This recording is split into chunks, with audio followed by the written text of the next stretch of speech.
Hi guys, and welcome to a special edition of Beat to the Punch. This is my short Canelo Triple G2 preview show. I'm your host Stephen Donnell, and let's get things underway because I don't want to keep these too long. I just want to give you a wee soundbite and kind of go through my preview. So, it has felt like an eternity for this fight to get here, but finally it is here.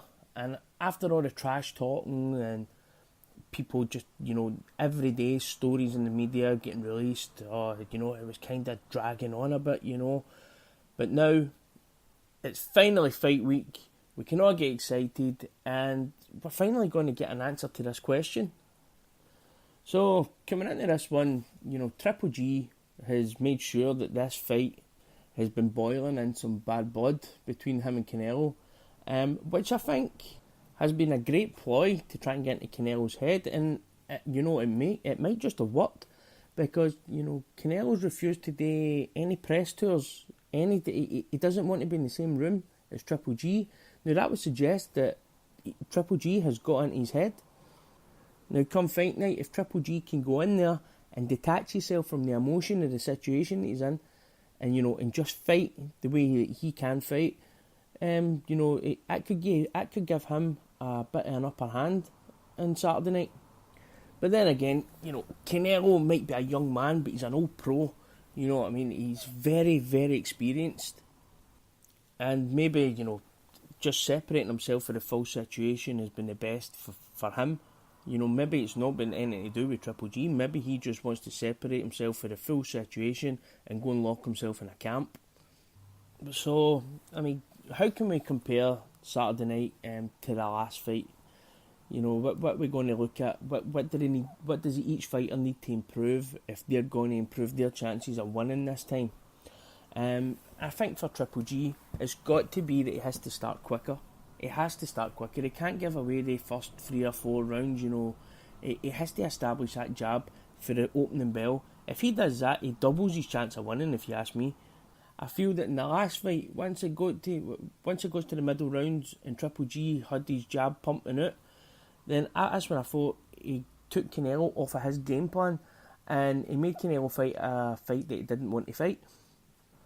I also think there's something that Triple G has to remedy this time round, and that's got to be he can't fall into that habit of following Canelo around the ring, which he did in the last fight.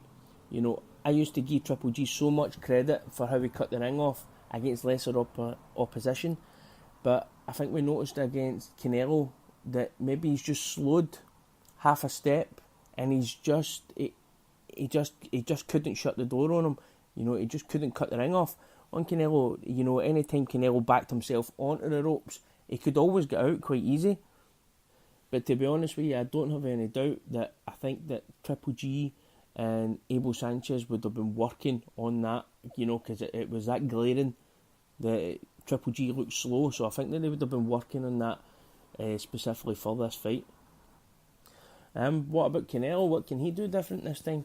Well, I think the last time that Canelo went to try and be like the single punch counter puncher, and it just, I don't think that that's his greatest strength. I think Canelo's greatest strength is when he punches you with 3 and 4 punch combinations, and then he can kind of spin out. He's got really quick hands, and not only that, he feints. He does beautiful feints, and it's brilliant to watch, which sets up these combinations. And if he can get out of reach, out of Triple G's reach, then I think that could be how he can win this fight. But there just is no getting away for the fact here.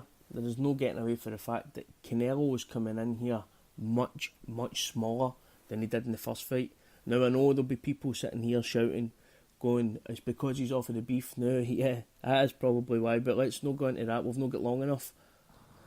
So, although it might work for him in one way, as in he'll be quicker on his feet, he'll be more agile, he'll be harder to tie down, and I think that's where Triple G's Achilles heel is actually keeping up with Canelo, but I just think he's going to be sacrificing so much power, and if you've not got something to keep a guy like Triple G off, he will just walk you down all night. He'll just keep coming at you if you don't give him something to think about. But I think for Canelo to win this, he has to move more. So if Abel Sanchez thought that Canelo ran in the first fight, I think that Abel Sanchez might have a stroke on Saturday night when he sees the movement that Canelo's going to have to try and apply if he's going to come away with the right result.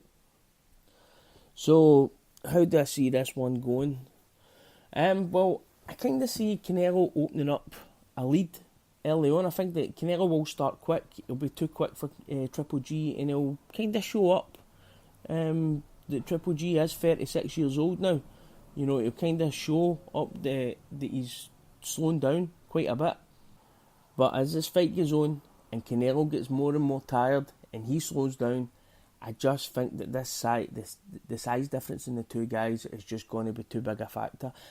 When I'm picturing it in my head, I can actually kind of see a Gennady Golovkin and Kell Brook kind of situation where Golovkin will just start walking through his punches. You know, he won't respect him. He'll let him land if he can land. And that game just doesn't end well for Canelo Alvarez. And I'm actually thinking that Canelo might touch the canvas late on in this fight. But I don't think Golovkin will get the stoppage. I think it will go to the cards. And as I says in the first Beat to the Punch pod, that I think if Golovkin's going to get it on the cards, he has to win big. And I think that he will win big. I think that the judges, well, it's Las Vegas, so you never know. But I think that the judges, after the outcry after the last fight, that, you know, I think he'll get a fairer crack of the whip this time. So that's how I see it. Triple G unanimous decision. I've been Stephen Donnell and yous have been awesome.